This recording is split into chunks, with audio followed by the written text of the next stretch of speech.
अस्सलाम वालेकुम everybody, welcome back again to I K vlog. आज की वीडियो में हम सिर्फ और सिर्फ आपके क्वेश्चंस के आंसर देंगे।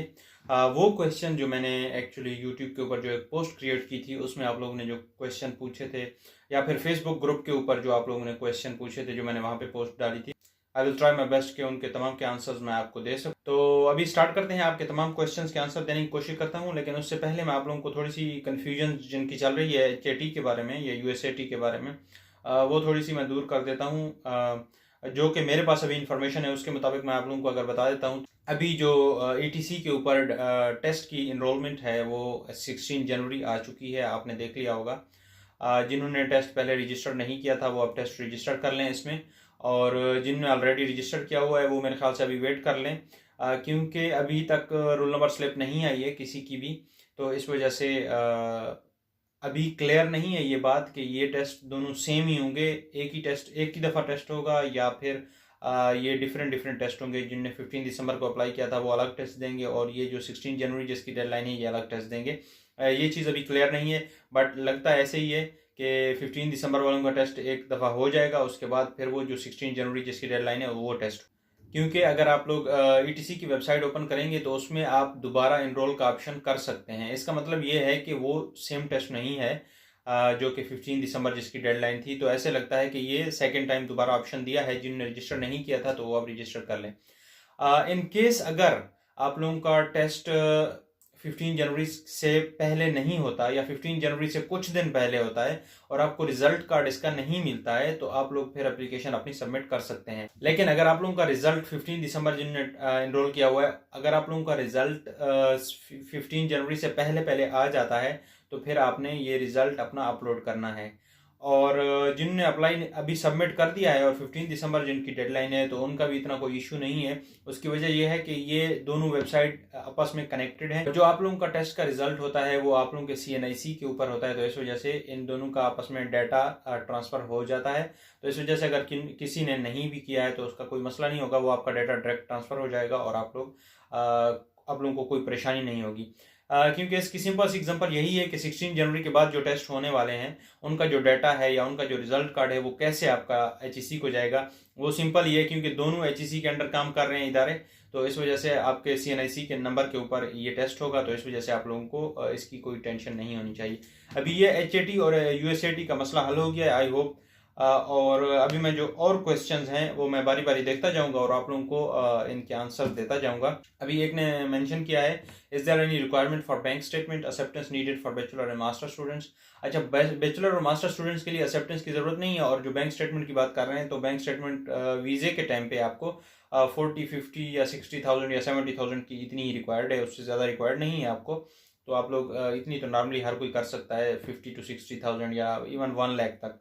इससे ज़्यादा आपको बैंक स्टेटमेंट की रिक्वायरमेंट नहीं है। और एक ने मेंशन किया है, sir I have applied in HAT 1 test but test is not conducted yet, what should I do to apply in Hungarian scholarship.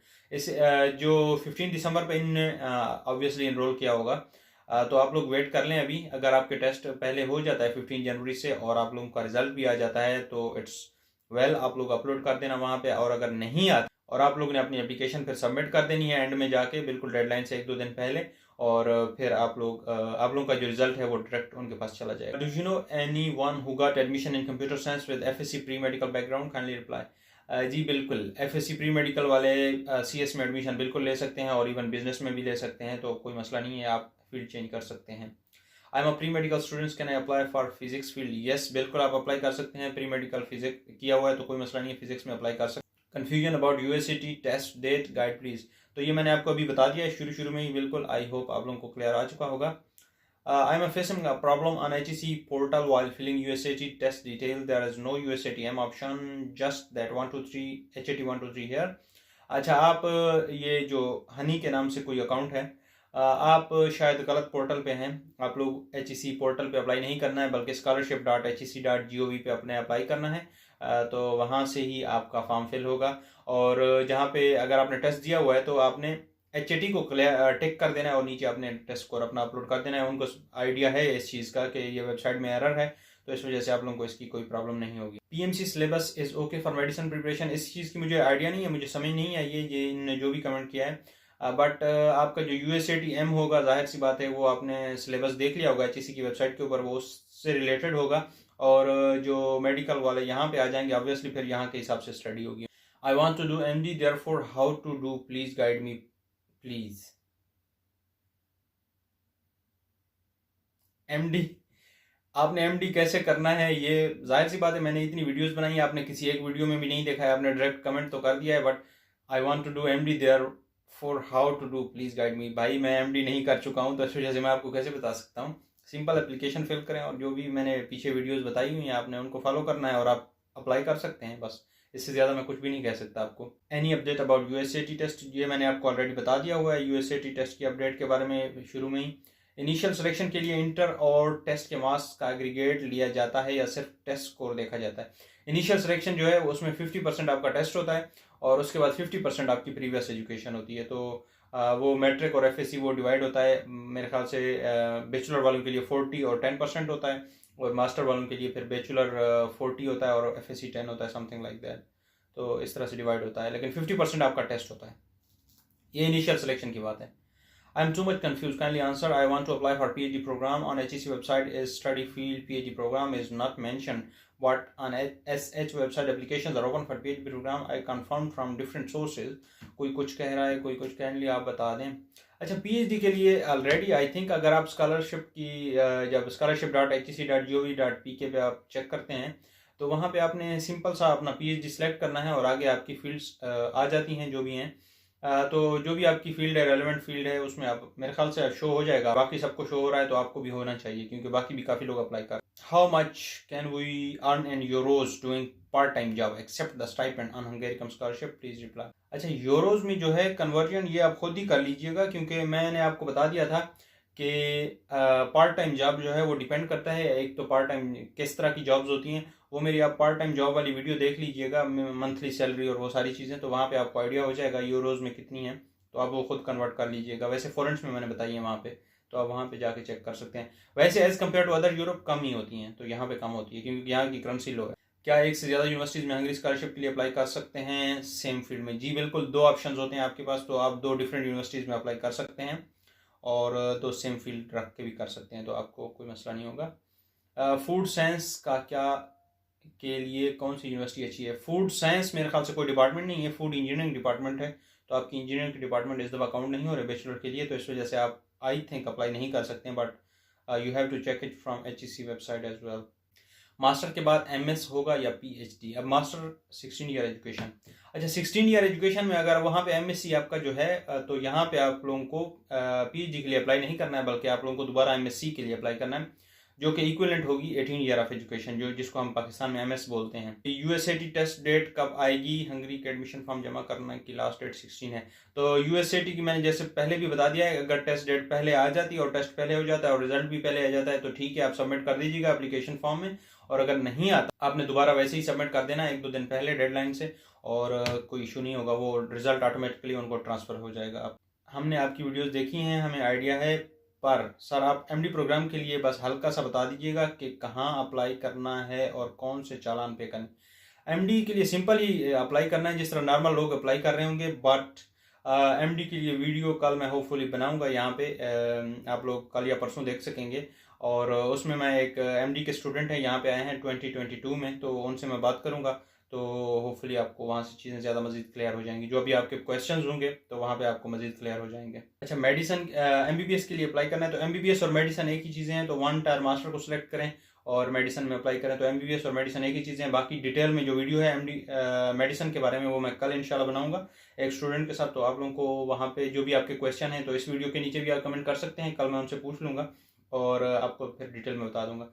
अच्छा, मेरा इंस्टाग्राम जो है वो एक भाई ने यहाँ पे पूछा है मेरा इंस्टाग्राम, तो मेरा इंस्टाग्राम है एजाज हुसैन 535, आप चेक कर सकते हैं, मेरी वहाँ पे तस्वीर लगी होगी, साथ में IK व्लॉग्स भी लिखा होगा, तो आपको आइडिया हो जाएगा उससे।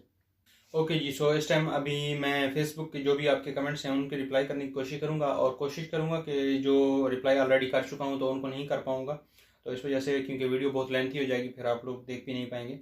Can a 7th semester student apply for this? जी बिल्कुल, आप अप्लाई कर सकते हैं, अगर आपकी डिग्री 1 अगस्त से पहले आपको मिल रही है तो आप अप्लाई कर सकते हैं, और उसके लिए ये है कि आपको पिछले 7 सेमेस्टर का ट्रांसक्रिप्ट अपना डालना पड़ेगा, और आप अप्लाई कर लेंगे। लेकिन ये है कि 1 अगस्त से पहले अगर आपको डिग्री मिल रही है। आई अपलोडेड माई DMC और ओरिजिनल सर्टिफिकेट ऑफ FSC।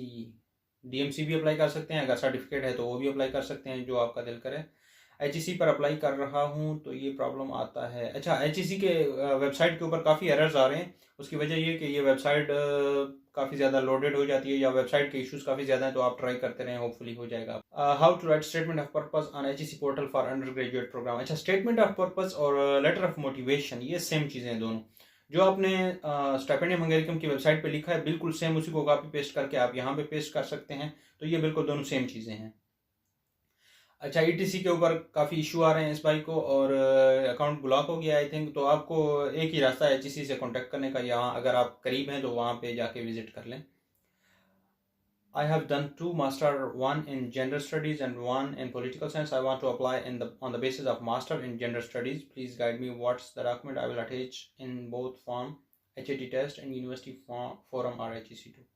अच्छा, आपने जिस भी बेस के ऊपर अप्लाई करना है तो आपने वही अपने जो ट्रांसक्रिप्ट होंगे या आपका जो डिग्री है वही आपने अपलोड करनी है, और आपने जिस फील्ड में आगे अप्लाई करना है तो आपने उसको चूज़ कर लेना, उससे रेलेवेंट होनी चाहिए फील्ड। अगर रिक्वायरमेंट कुछ लिखी हुई है तो आपने वहाँ पे चेक कर। Which field has low competition eight bachelor level. भाई इस टाइम किसी भी फील्ड में कोई लो कंपटीशन नहीं है, क्योंकि इस टाइम एप्लीकेंट बहुत ज़्यादा होते हैं। पहले बहुत कम होते थे एप्लीकेंट अप्लाई करने वाले, लेकिन अब ये है कि कम से कम भी 15 से 20 हज़ार या उससे भी बल्कि ज़्यादा एप्लीकेंट्स होते हैं। तो इस वजह से आप अंदाज़ा लगा सकते हैं कि किसी भी फील्ड में कोई लो कंपटीशन वाला सीन नहीं है, क्योंकि काफ़ी ज़्यादा लोग स्कॉलरशिप पे जाना चाहते हैं।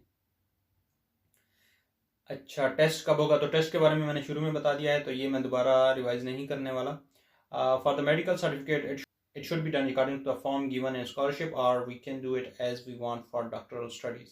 अच्छा, मेडिकल सर्टिफिकेट मेरे ख्याल से अभी रिक्वायरमेंट नहीं है बहुत सी फील्ड्स में। अगर कुछ जगहों पे रिक्वायरमेंट है तो आपने वही उनका जो परफॉर्मा अवेलेबल होगा उसको आपने डाउनलोड करके प्रिंट करना है और उसी को फिल करना है। अच्छा, कुछ जगहों पे जो यूनिवर्सिटीज़ होती हैं वो मेडिकल सर्टिफिकेट की आपसे कॉपी मांग लेती हैं जो आपने टेस्ट कराए होते हैं, तो इस वजह से आपने टेस्ट करा लेने हैं या कुछ ना कुछ उनका जुगाड़ कर लेना है, जो भी करना है आपने। Why last year only 148 students were selected for the scholarship, जो कि टोटल सीट्स तो 200 थी। आई डोंट नो, 148 सेलेक्ट हुए थे, बट सेलेक्ट कम होते हैं, ये बात बिल्कुल आपकी ठीक है। 200 एग्जैक्ट स्कॉलरशिप कभी भी यहाँ पे स्टूडेंट्स नहीं आए हैं। उसकी वजह ये है कि HEC मेरे ख्याल से 210 या 220 इनिशियल सिलेक्शन कर लेती है और इनको भेज देती है। तो फिर कुछ लोग इस दफ़ा काफ़ी लोग जो हैं वो यूनिवर्सिटी इंटरव्यू और यूनिवर्सिटी टेस्ट में रिजेक्ट हो गए थे, और या किसी का मेरिट नहीं बना था, मेरिट कम बना था, इस वजह से आई थिंक पॉसिबल है, बट आई डोंट नो कि 148 इस दफ़ा आए हैं। सो आई होप आप लोगों के यही क्वेश्चन थे जो कि मैंने आंसर्स दे दिए हैं, और इंशाल्लाह नेक्स्ट वीडियो में हम मौजूद होंगे दोबारा मेडिसिन के स्टूडेंट के साथ। तो आप लोग वो वीडियो देखिएगा जो कि मेडिसिन के लिए अप्लाई कर रहे हैं, खासकर या मेडिकल की किसी फील्ड के लिए कर रहे हैं, डेंटिस्ट्री हो गई या जो भी हो गई, ऑलमोस्ट प्रोसीजर सबका सेम रहता है। तो मिलते हैं नेक्स्ट वीडियो में, तब तक के लिए अपना ख्याल रखिए। अल्लाह हाफिज़।